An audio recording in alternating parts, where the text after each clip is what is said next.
Assalamualaikum warahmatullahi wabarakatuh. Ini adalah video ringkasan mata kuliah isu-isu terkini. Jadi bagi kawan-kawan mahasiswa yang tadinya belum bisa mengikuti perkuliahan online, jadi ini saya bikinkan sebuah rangkuman tentang diskusi kita kemarin. Jadi kita kemarin membahas mengenai apakah lockdown wilayah itu atau lokal lockdown itu perlu dilakukan.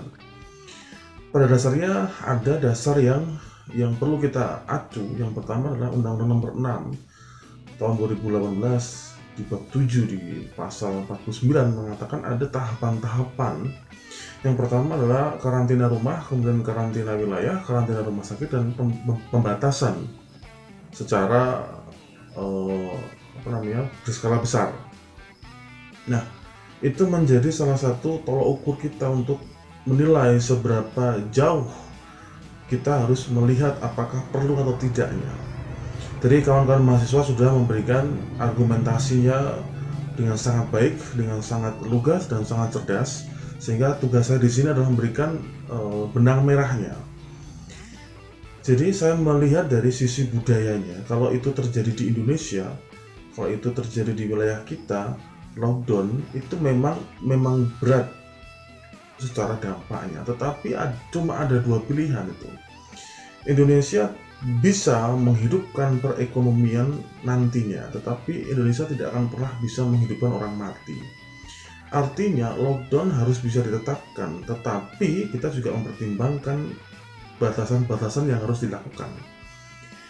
Tadi kawan-kawan mahasiswa menyampaikan bahwa lockdown itu penting dan perlu, tapi hanya pada batasan wilayah tertentu, yaitu wilayah yang kena zona merah. Saya rasa itu benar, karena itu kebijakan atau keputusan yang adil, yang proporsional, artinya bisa kita acu sebagai sebuah landasan berpikir dan menentukan sebuah kebijakan baru. Jadi kita bicara mengenai bagaimana seharusnya kita bersikap mahasiswa atau masyarakat. Bagi saya melihat masih banyak warga yang tidak mematuhi peraturan.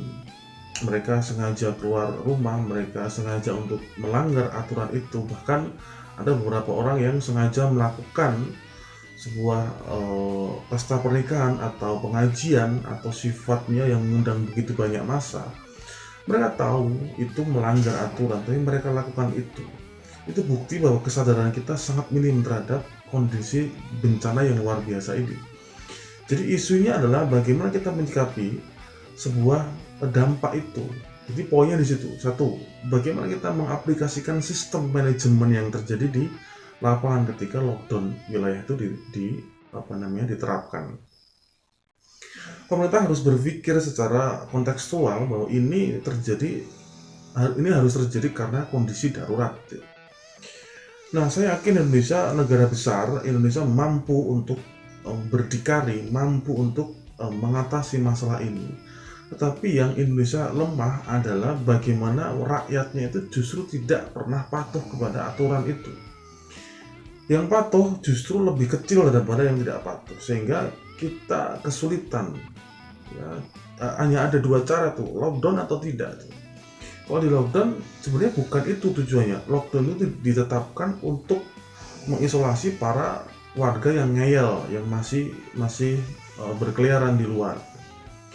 Jadi kita sebagai manusia harusnya menerapkan isu bagaimana implementasi itu diterapkan. Kita berpikir dampaknya. Lalu kebijakan apa yang harus kita lakukan?